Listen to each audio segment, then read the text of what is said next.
Ilan sa mga pasahero ay mga sumusunod. Ang kapitan ng barko, isang buling Ginoo, ay katandaan na ngunit may malawak na karanasan sa paglalaya. Kasama nito ang kanyang alalay, isang marinong nakakalimututo sa pagmamanipula ng barko. Dahil pag si Ayos tayo lalayag na. Si Simon, ang mayamang pag-aalas.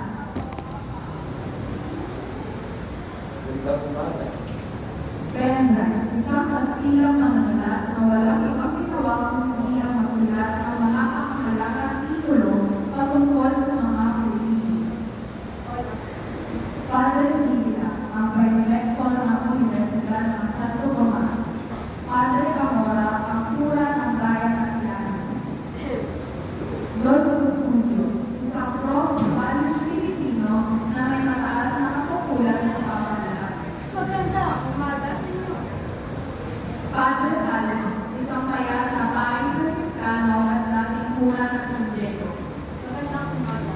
Lahat ba ay nakapagbigay na ng kanilang mga indulhensya? Padre Irene, mabagit na pura at malapit na kaibigan ng mga estudyante Pilipino.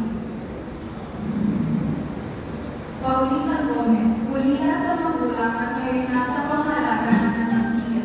Magandang umaga po sa inyo lahat. Ang nangyari ni Paulina, isang nakalarondo na nalabis ang pagustupang makilala bilang isang ganap na Espanyola.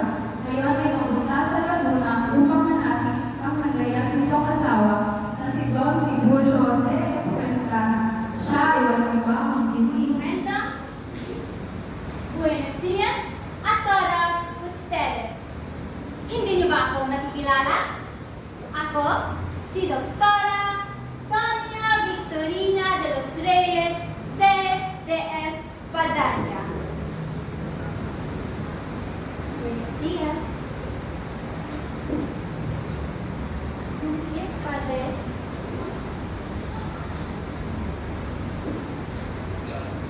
Ang bagal naman ng vapor na ito. At ano pa naman yung mga maliit na bangkan yan? Mga sagawal sa daanan.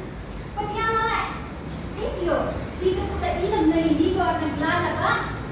Hay nako, mga perwisyo sa mundo. Umaga sinisira ang araw ko. Estribol! Estribol! Por favor. Kapitan, bakit doon tumutungo ang inyong hangal na timonero? Diretso. Kung kay Senyora tayo pa lang nasa mababaw na to, baka tayo sumali. Kalating tuloy ba? Kung kay Senyora, baka tayo sumayad sa mga palang iyan. Ako, mga walang silbi. Kumita, hanapin ka. Ito here.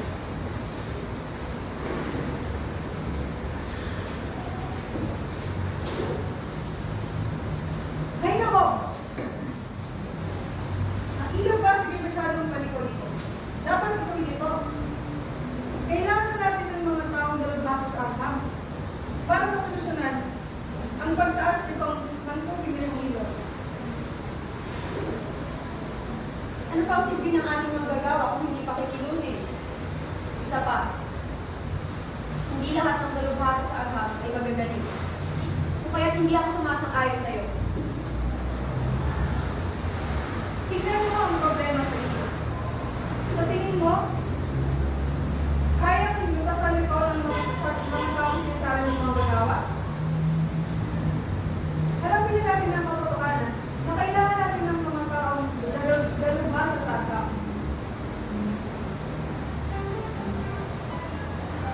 Nalalaman mo ba ang mga kakayahan ng mga taong nalumasa sa Benza? Ayon sa lalawigan, ang panlalawin ang ginawa niya sa namin.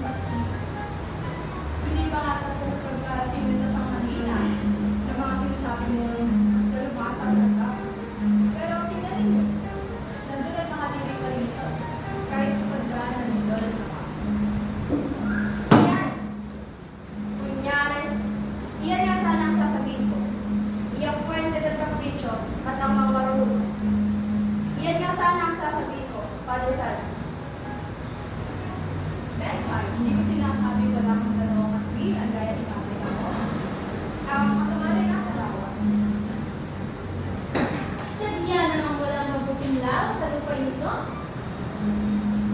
Ang lunas ay napakadali. Nakapagtakang wala man lang kahit sino ang nakaisip. Ang lunas ay napakadali at walang magugulo. Ha? Isang paano-paano yaki. Oo naman, Senyor Simon. Yan ang masyadong magastos at marahil madaming sisira yung bayan. E di sumira, At ang salaping iba bayan, huwag bayaran sa mga bilanggo at pasidali paggawa. hindi makasasapat, Senyor Simon. Kung hindi sasapat, pagawain lahat ng taong bayan. Mga matatanda, mga binata at bata, pagdalhin sila ng mga paggawa. Hindi makasasapat, Senyor Simon. Kung hindi sasapat, pagawain lahat ng taong bayan. Mga matatanda, mga binata at bata, pagdalhin sila ng mga pagkain at saring pagkain at kagamitan. Ngunit, Senyor Simon, Manalig talaga ng gusto. Sa ganitong paraan lang na isa sa katuparan ng mahalagang proyekto.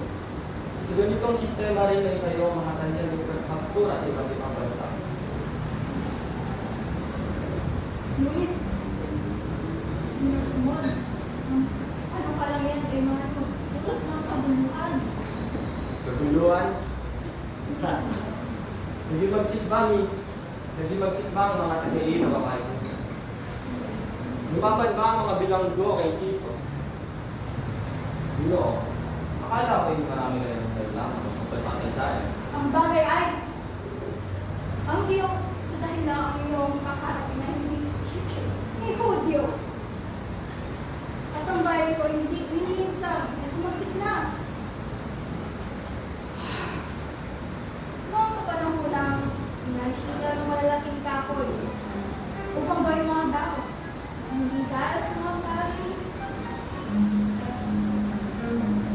Ang kapanahon yun ay malayo. At hindi na ulit maghihimagsik ang bayan. At hindi na maghihimagsik ang bayan na dahil sa gawain at pulis. Hindi ba kami pinupuri ninyo, Padre? Sabi ang bahay at kagamutan sa Los Baños na naroroonan ng general. Hindi ba kayo na mismo ang nagsabi na kaya tinayo ang bahay at paggamutan nang dahil sa sabi nitong pagpapagawa ng taong bayan at sa pamumuno ng reliyoso at samado ng latito? Maaaring sa ganito paraan din ay tayo ang pwede kapilito. Ngunit, nag-anglas ba ang taong bayan? Ngunit, nagkas na doon. Wala. Ang nasabi ay nasabi na. At kayo, Padre Sibila, ay huwag gumanggit ng wingang Latin at ng mga katunggahan. Paano ba't nandiyan kayo mga praye kung maging magsik lang ang bayan? Sa Amerikano mula to! Indyong Ingles! Amerikano yan. Pinahitulutan siya ng general. Marito pang gawin ng kanyang naisin. Dagdagan ng kanyang kayamanan sa lugar ng brilyante. Hindi totoo. Ang mga malay natin. At napakawalang lingap na matapos mula ng salapi ng mga Indio ay ibig pa. Pwe! Sinasabi ko sa iyo, Benzay, ang sa mga nangyayari ay sanhin na hindi pagtatanong sa mga taong naninirahan dito. Isang malaking panukala na may mas malalaking salita at malalaking bukod. Bago, ang paman, ay may nais akong kay panukala. Kaya, pakinabak at alikinis na malawa. At ano naman ang kwentong ito? Nakakita na ba kayo na? Hindi. Tita, nakakita na ako sa lahat. Hindi. Hindi ko tinutukoy yung mga patong buki. Ang tinutukoy ko, tulad ng inaalagaan sa Pasig at Materos. Laban nyo sa dito. Parang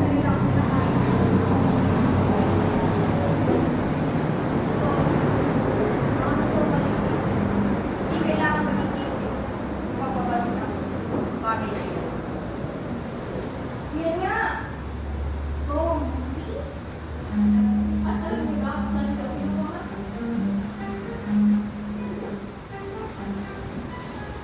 Kung kayo ay naninirahan tulad sa lupay ito, tulad ang haba ng paninirahan ko, ay magkapatid ninyo. Marami kayo na akong masalawan at marami ang nakahalo sa buhangin. Ngunit, ano naman ang kinalaman nito sa proyekto? Yan na ang tumugo. Pipilitin ko lahat ng bayang kalapit ng lawak na mag-alaga ng bato. At makikita ninyo mas sa kanila, mas sila sa kanilang sarili ay padalhin nila ang lawak sa pagkaharap ng susunod. Ganyan, ganyan.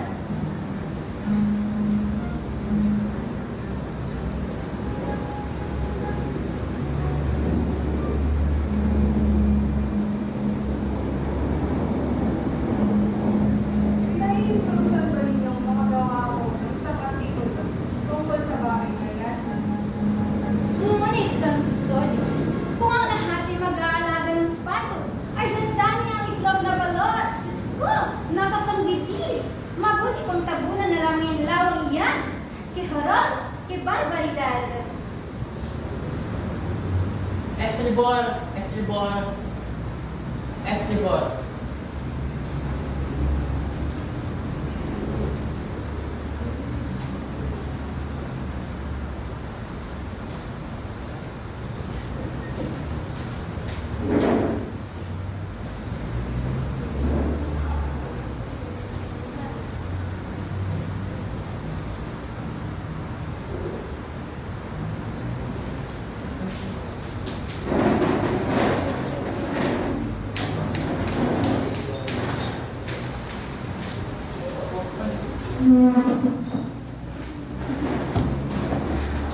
Sa ilalim ng kubyerta. Habang patuloy na nagpapalitan ng puro-puro ang mga tauhan sa taas ng kubyerta, ay sinamangganap sa ibang mundo. Dumaka naman tayo sa ilalim ng kubyerta kung saan iba't ibang tagpo ang masasaksihan, gawa naman dito ang karamihan ng mga pasahero. Sila ay nakaupo sa mga bangko at bangkitong kahoy, katabi ng mga maleta, bakol at antik. Dalawang hakbang mula sa mainit na makina na siyang sanhi na makabutas bago ang hinalis at umaalingasaw na amoy ng tao. Lahat sila ay abala sa iba't ibang bagay tulad ng pagninilay sa tanawin, paglalaro ng baraka at pakikipagkwentuhan gaya na lamang na pasilyo at sagana. Kamusta naman si Kapitan Tiago? Mabuti-buti ng Kapitan Tiago kung ayaw kumain sa anumang pangangalaga. Pinapapunta nga po ako sa San Diego para daw dalawin ko ang bahay. Ngunit, maaari kayo gusto lang ng mag-isa upang malaya makikitapian. Ay, Makian. Makian ay sabi sa palubong ito. Sa una ay ginagamit lamang ito sa panggamot. Pero kung tignan mo, yung mga inchik, ang lakas umikit. Nice. Kung matutunan ng Kapitan Tiago ang isa doon. Kaya sa ideya niyo ng akademya ng Wikang Kasila ay isigurado sa inyo na hindi niyo ito magagawa. Magagawa. Inaantay na lamang namin ngayon ang Panalo pamayakang. ko. Inaantay na lamang namin ngayon ang pamayakang kayo. Padre Rene, marahil nakita niyo sa itaas. Kaya lugar namin dalawang kabalang kastayo at nangako sa amin na may ipag-usap sa inyo rin. Paano si Padre Sigila? Siya tutol dito. Ano naman po kung siya ay sasalungan? Nakasalalay pa rin sa Kapitan General de los Baños ang huling desisyon. Dito na. Pero, kahit kayo mga kuha ng kami doon, saan kayo kukuha ng salapi? Meron na po kami. Ang bawat mag-aaral ay mag-aambag na isang lugar. At ang mga bro, Meron kami ang kalahati Pilipino at ang kalahati may Kastila. at ang mga bahay. Si Macarin, idudulot ng mayamang si Macarin ang isa niyang bahay. Kung sa bagay, ay hindi na rin sa mga ito. Yamang hindi matutunan ng Latin, ay matutunan naman ang wikang Kastila. Tignan niyo ang mga libro gamit niyo ay nasa wikang Kastila ng isa. Lingwahe ka lang ninyo, kaya tinatawag na Indio ang mga Pilipino. At diyan niyo makita po kayo ang palakad ng lakad natin. Kaya, gaya nga sabi ng mga Latin, itos pala itong Cremona, Pistos, Nos, Litires.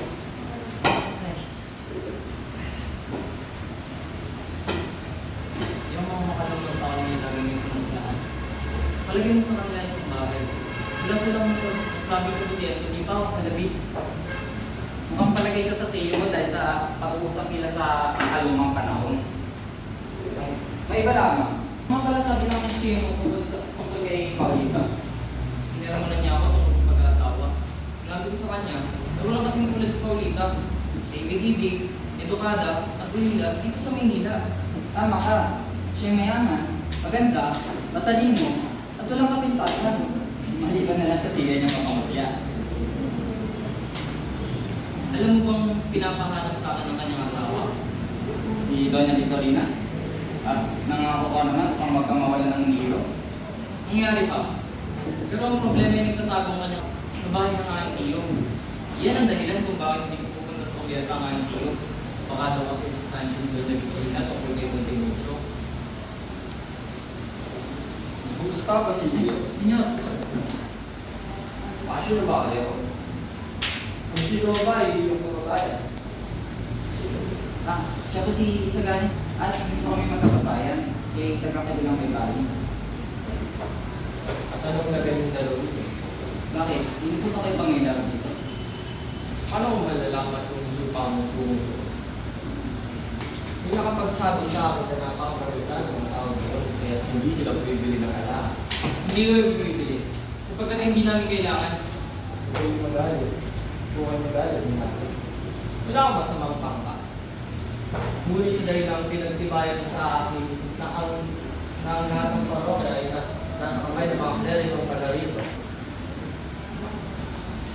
Siya mga dilo. Halika't at uminom ng serbesa para sa kaundaran ng inyong galawin. Maraming salamat po, Senyor. Ngunit hindi po rin uminom ng serbesa. Mali ang ginagawa niyo. Mabuti ang anak sa katawan. At nadinig kong sinabi kanina ng umaga ni Padre Camora na ang magulangan sa lakas na natatamo ng bayan ito ay nanisunod sa dami na tubig na ininom ng mga taga dito. Sabihin niyo sa kanya na ang tubig ay malinis at maaaring inumin. Nilulunod dito ang anak at pinapatay ang apoy. Nagiging singaw, buhay niyang dagat.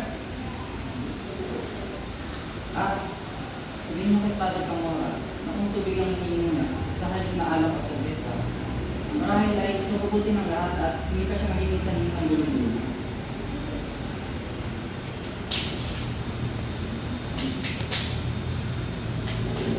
Sabihin niyo sa kanya na ang tubig ay matamis at maaaring inumin. Nilulunod dito ang alam at pinapatay ang apoy. Nagiging singaw, buhay niyang dagat. Malinaw yan.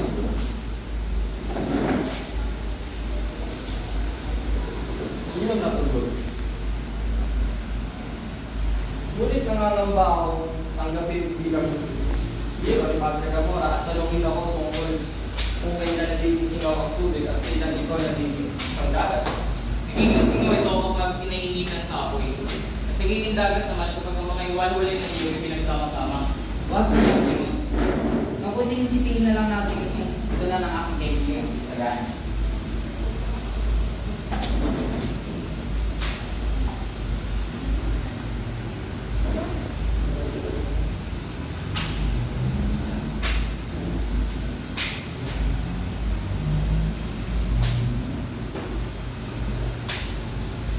Tayo ay tubig at ikaw ay apoy.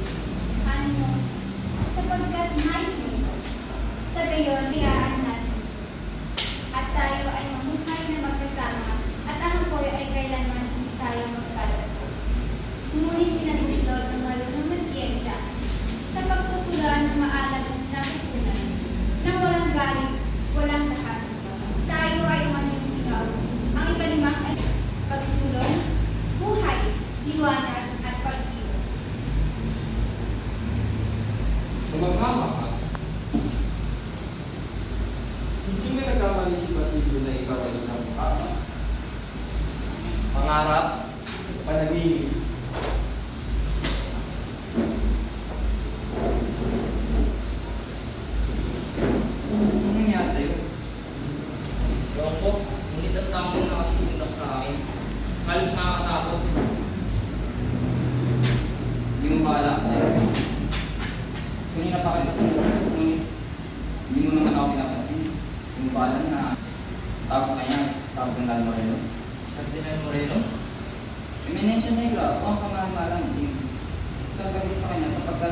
Siya ang tagapahin ng kapitan ng Negado. Siya nga ba? Kahit, kaya nang narinig ko sa kung sino na pinupuli siya pag siya'y nakaharap, ngunit patalikod na nagsasalita laban sa kanya. Hindi na dalawin ba niya si Kapitan Tiago? Wala nang dumating siya, kaya na siya naging karibal para sa mana. Alam kong makikipagkita siya para sa tungkol sa Akademya ng Ibang Kastila. Noong isa gabi, pinapatawag ko kayo ng Father Torre. Sige, salamat. Bye. Kita mo na lang ako ha. Sige, mag-ingat ka. Sagani, ako ipapanik ka. Ay sige, tara na po. Saglit lang, isa ka, dito ka na lang. Makaisipin, ako na lang makaakyat sa ibabaw. Kapag makaisipan ng kapitan na tayo yung pinagsasagutan na natin ang kanyang pagkaitan. O sige, maghihintay na lang ako dito sa baba. Sumugaw na. Ayaw lang niya na makita ang makausap ko si Doña Victorine. Sayang, hindi ko makikita si Paulita.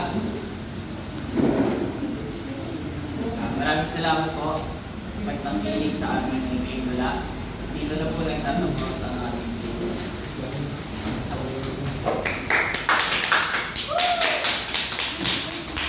Ang galing!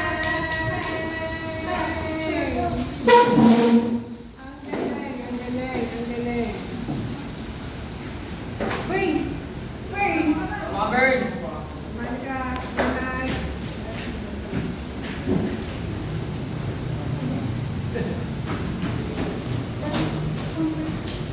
Five, six, seven, eight. Oh. Ano gusto niyo sabihin? Short ano lang to, siguro 5-second video. Okay? Serious. 7, Gracias. 8. Maraming salamat po sa panonood. Maraming salamat po, gracias. Okay, sige. Okay. Maraming salamat sa panonood. 5, 6, 7, Maraming 8. biyak. Tapos, 5, 6, 7, 8. Huwag muna magsalita. Gracias. 1 second pause, saka kayo magsalita. Gracias. Okay, gracias. 5, 6, 7, 8. Gracias. Mag-picture